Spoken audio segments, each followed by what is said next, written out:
Hey, welcome back. This is Lawless Films, and today I'm going to be doing a tier list of all of Christopher Nolan's films. Christopher Nolan, obviously, being the filmmaker and director. His movies are really good and really interesting. They always have a kind of a twist or a turn.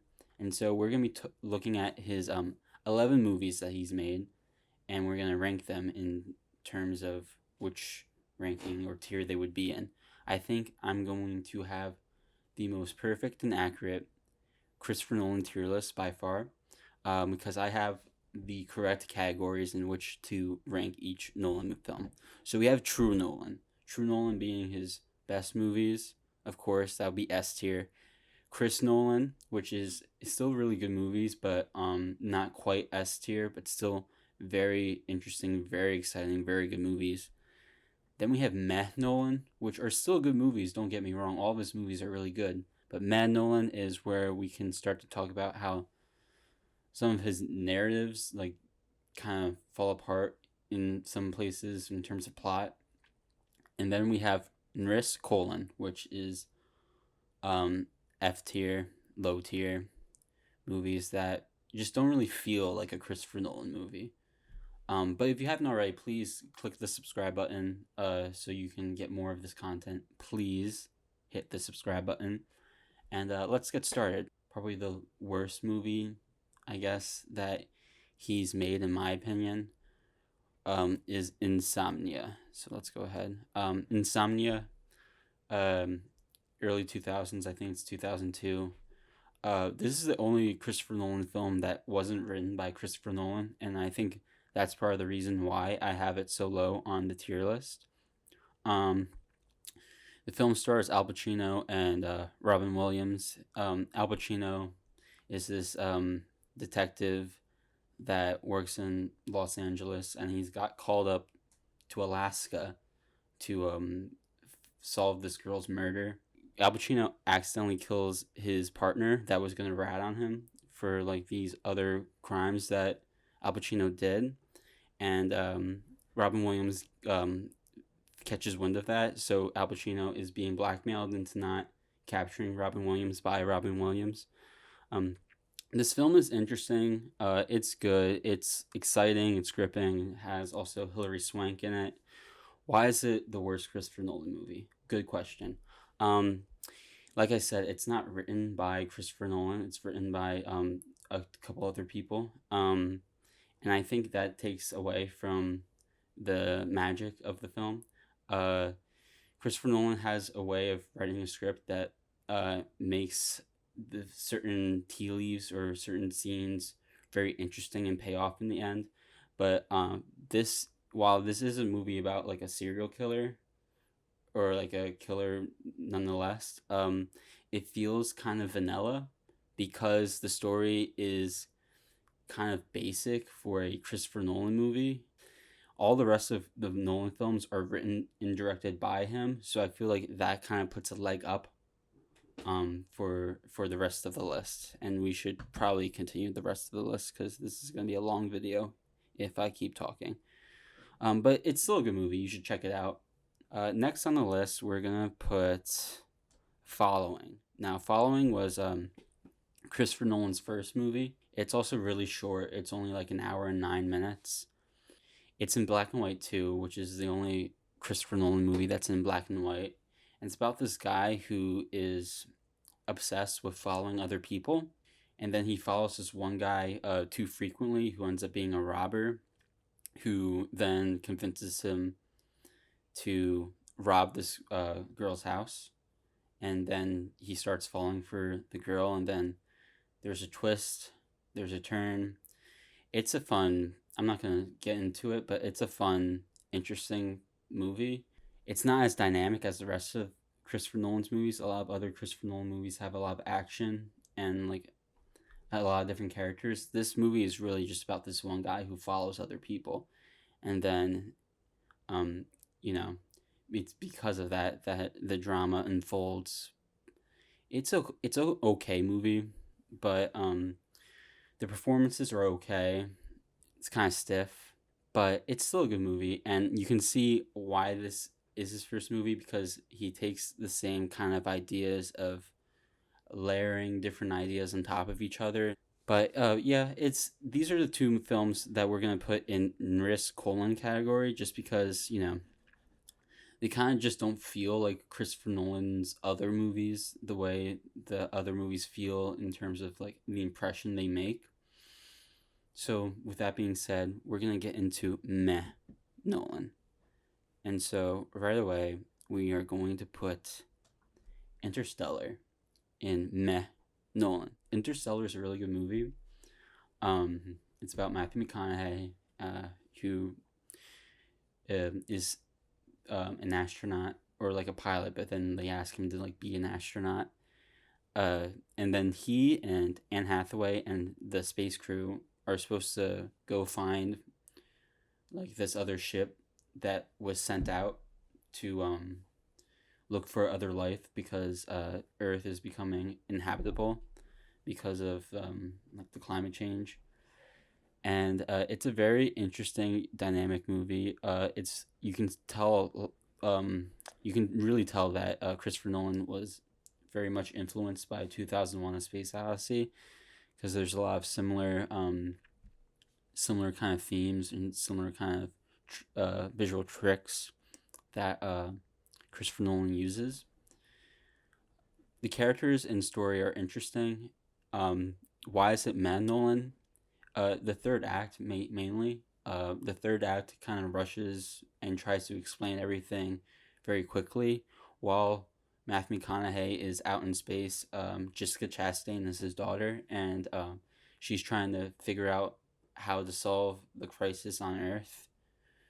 And then that narrative is kind of rushed throughout the entire film, where she has to find this, you know, equation or whatever, or this specific formula to crack all this math that will, and like if she cracks the math and she does the correct equation correctly, then she solves all of the world's problems and she saves the day.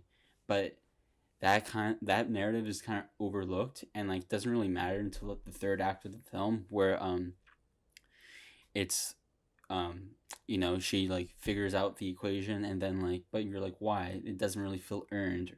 Like, why is she like the reason everything's okay on Earth? Because that was just always kind of like was annoying. And also Matthew McConaughey gets thrown into this other dimension at the end of the film for a brief moment in time, and like it's okay, but like then like the problem is Matthew McConaughey is talking to the audience to explain why he's able to be trapped into this dimension, and then also like be able to see his past, and also be able to get out of this dimension into the future, into like the present day world. And that was kind of always, it was interesting, but it's also narratively kind of junky. I would have much preferred him do all the same thing, but not explain everything to the audience. He's talking to Tars,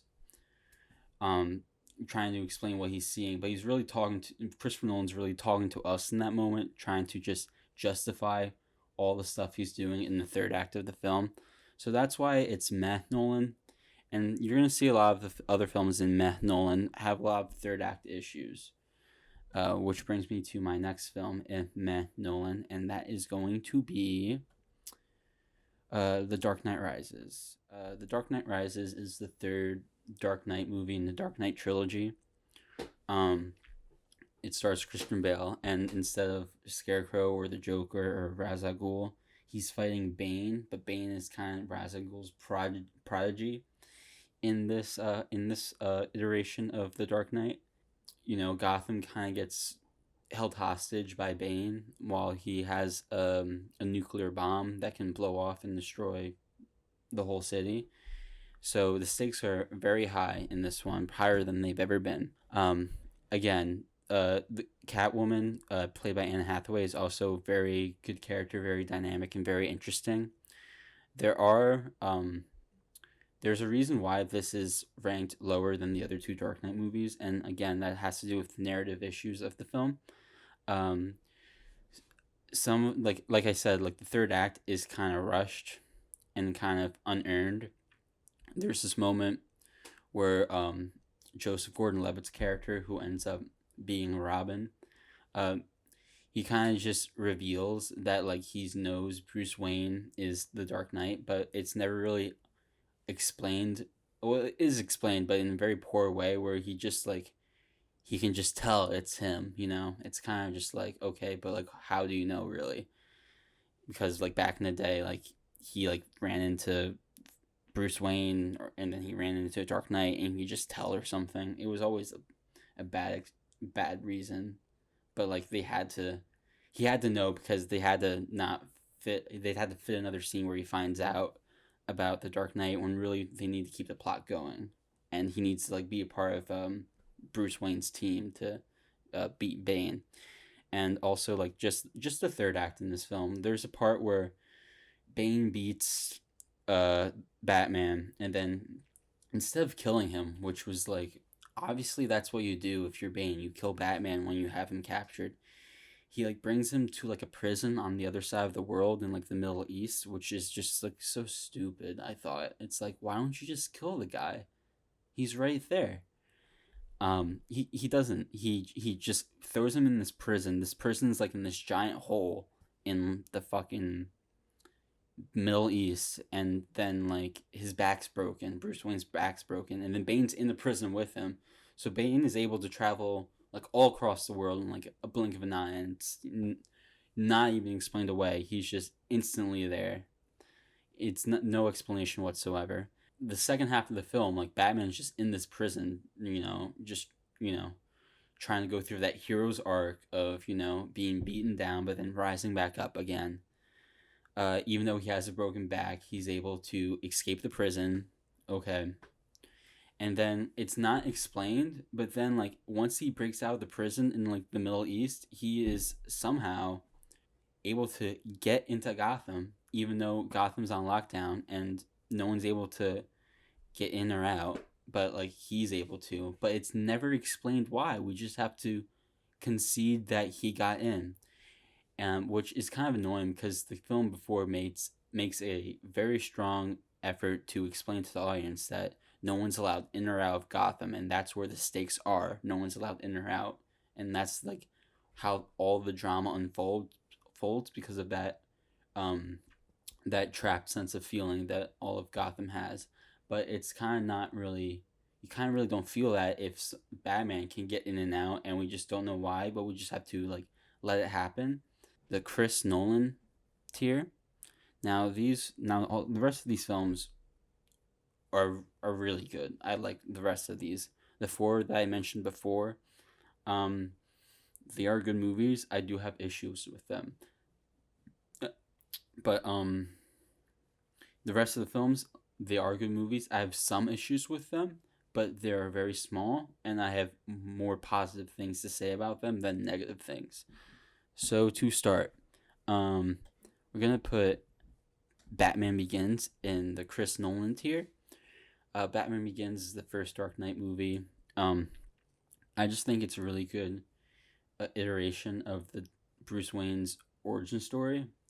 A lot of it is, trying to become Batman, which is you'd think would be boring, but it's actually really interesting the way he's able to train and how his story unfolds. Even though we know his parents are gonna die, it's very well executed in a way that I think it's really worth watching and really enjoyable.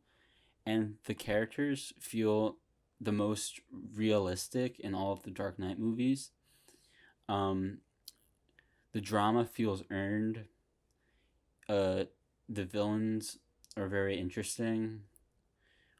The introduction of all the characters is also very interesting. Uh, just like the origin story of Batman, we never really see that on film, and it was always nice watching Batman Begins to finally see that. So that's why Batman Begins is on the Chris Nolan tier. It does kind of drag because you're kind of waiting for Batman most of the movie, but it's still a really good movie nonetheless, and I always enjoy rewatching it. We have to wrap this up because this is going way too long. Okay, so now we're gonna go to Tenet.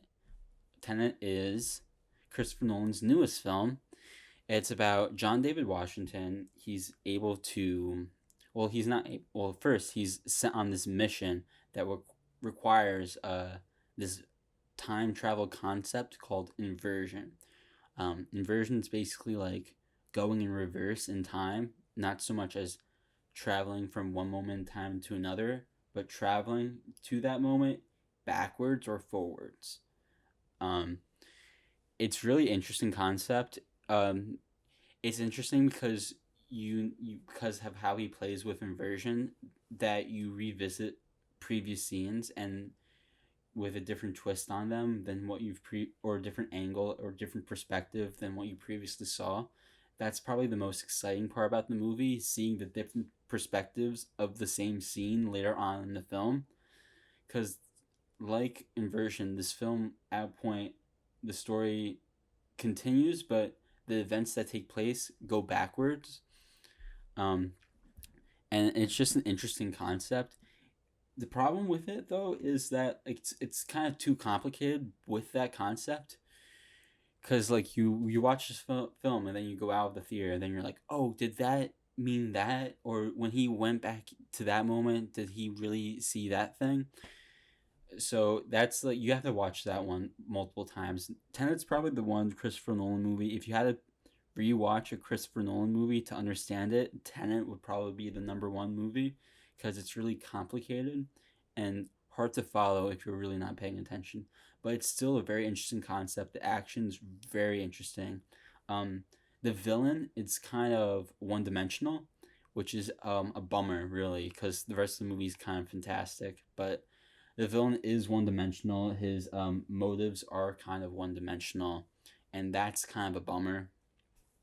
You know, world domination. If I can have the woman I love, no one can. It's kind of like, okay, really, okay. But you can concede that. That's an easy concede. It's not as bad as the other things you have to concede in a Christopher Nolan movie, but very interesting, very fun movie. Definitely see it if you haven't already seen it yet. If you can, I don't know, but we have to move on. Unfortunately, Tenet, really good movie. Next is kind of when it comes to confusion, this is kind of like Tenet light, and that is going to be Inception.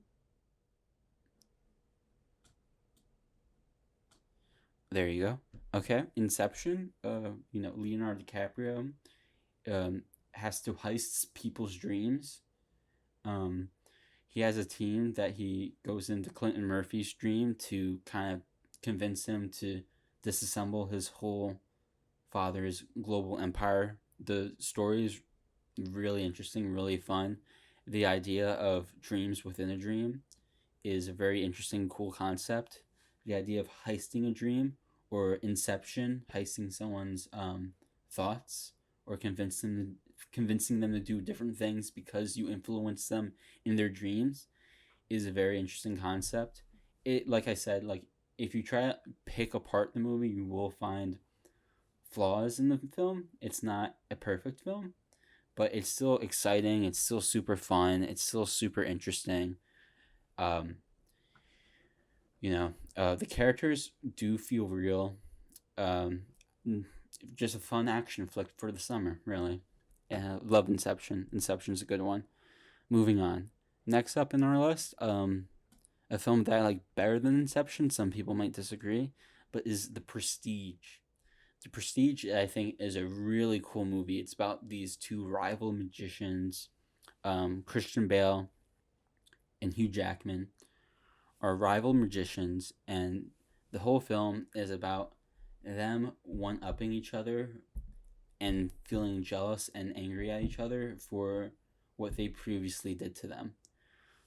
They started off as partners in this with Michael Caine, but then an accident happens and they kind of have a falling out, and the rest of the film is about them trying to figure out who's the better magician.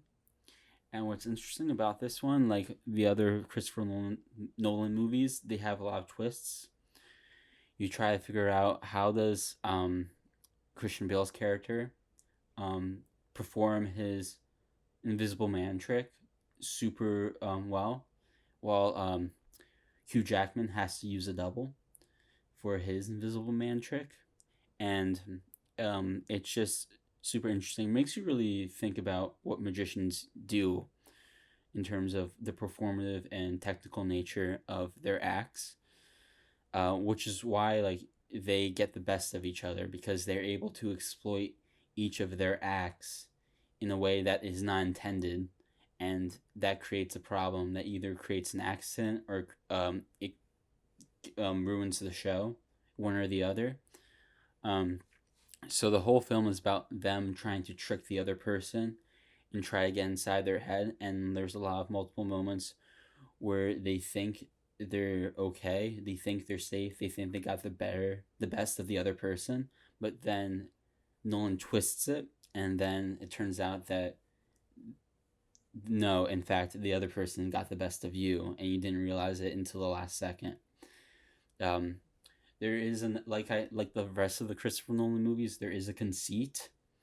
When Hugh Jackman goes to America to visit Tesla to try to use Tesla's technology to create a better trick. Um, Prior to that, the film was in the sense of was in the world of reality, and when you have that moment come up in the film, you have to have another Nolan conceit where you have to be in the world of Christopher Nolan to appreciate it, and not um, analyze it so severely. Other than that, though, the film is very well executed, very well done. The characters are really entertaining. The twists and turns are probably the most interesting and most shocking out of all of Christopher Nolan's films, and I definitely recommend it. So the last film on the Chris Nolan tier, this film could have been True Nolan, but I decided to put it on the Chris Nolan tier because I just think the other two films really deserve their own spot on True Nolan. Memento at the top of the Chris Nolan tier. Memento is probably Christopher Nolan's claim to fame. Prior to Memento, he only directed the following, and then after directing Memento, he directed Insomnia. And Memento is probably like quintessential Chris Nolan because, like I said, he's able to tell the narrative in a very interesting way. This film is about Guy Pearce, and Guy Pearce has short term memory loss, but you experience that with Guy Pearce in the film because the film is is told backwards. So you watch the film. The film starts at the end, and then works its way back into the middle, and you have these black and white flashbacks in between that are from the beginning or near the beginning and work its way back into the middle until you're at the middle and then the movie ends. But you've already seen everything, so you know what happened and what's going to happen. And I think it's really interesting because films aren't really told that way. And this is the first time I've ever seen a film told backwards in such a effective way, and it works for the film because the part that's interesting is because Guy Pearce has short term memory loss. He doesn't know what's happening, and the drama is told in a specific way where if it was told, you know, from start to finish, it wouldn't be nearly as interesting because you understand what is happening more. And if you're in Guy Pearce's shoes and not really understanding what's happening when it's happening, but seeing it firsthand, then the drama is more special and more interesting. And with that being said, we're going to go to our last two films. For True Nolan, the best of the best of that is Nolan, we're going to be putting Dunkirk in True Nolan. Dunkirk is about the story of Dunkirk in World War II. It has 3 different storylines in the film. The execution of all the different war scenes is very breathtaking. You don't really have a lot of very complicated plot. It's just these men trying to fight for their lives, and I think that maybe is to the film's benefit because, like I said in previous Nolan films, there's narrative issues, and with not having such a complicated narrative, you tend to avoid that. But he still makes the film interesting by having it told in different time frames throughout the different stories in the film. I think the film is fantastic. I thought, you know, it should have been a stronger contender for Best Picture that year, but it's still very interesting, very fun, very exciting, very action packed movie that, really makes you think, and nothing better can be said about Dunkirk. Go see Dunkirk. The Dark Knight. The Dark Knight is an excellent film. It's the best of the Dark Knight trilogy, the second film. Um, the drama that unfolds in The Dark Knight is very exciting and very in the world of Christopher Nolan. Uh, the Joker, obviously, is very compelling. A villain played by Heath Ledger, who did a fantastic job. Why I like this film better than the other Dark Knight films, it's not as boring and not as slow as Batman Begins, but also the action and narrative is makes more sense and more earned than The Dark Knight Rises. All the things that the Joker does um, is you can buy into because the Joker is such a specific character. Where if you know the lore of Batman, the Joker is always the luckiest person in the room, and Christopher Nolan definitely uses that lore to his benefit by always making the Joker's plans fall perfectly in place when you think they're not. So that's why I think, even though in The Dark Knight Rises, where I think a lot of the drama that unfolds isn't as earned, I think the drama in The Dark Knight and what the Joker does in The Dark Knight is more earned specifically because of the character of the Joker and what the Joker means in the Batman universe. Um, the story of good and evil in the film is also very compelling. Um, you have these characters that are grappling with the idea of what is good, right, and what is wrong more than any other Christopher Nolan film or any of the other Dark Knight films. I think that's really important. Um, and the performances and the cinematography and the production design and pretty much everything about The Dark Knight is flawless. It's a near perfect superhero movie. It's probably the best superhero movie I've ever seen. Um, and I think that's why it's on the top of the tier list of the ultimate Christopher Nolan tier list. So, how would you rank the Christopher Nolan films? Please comment down below your thoughts, and if you haven't already, please hit the subscribe button, and I'll see you next time. Thank you.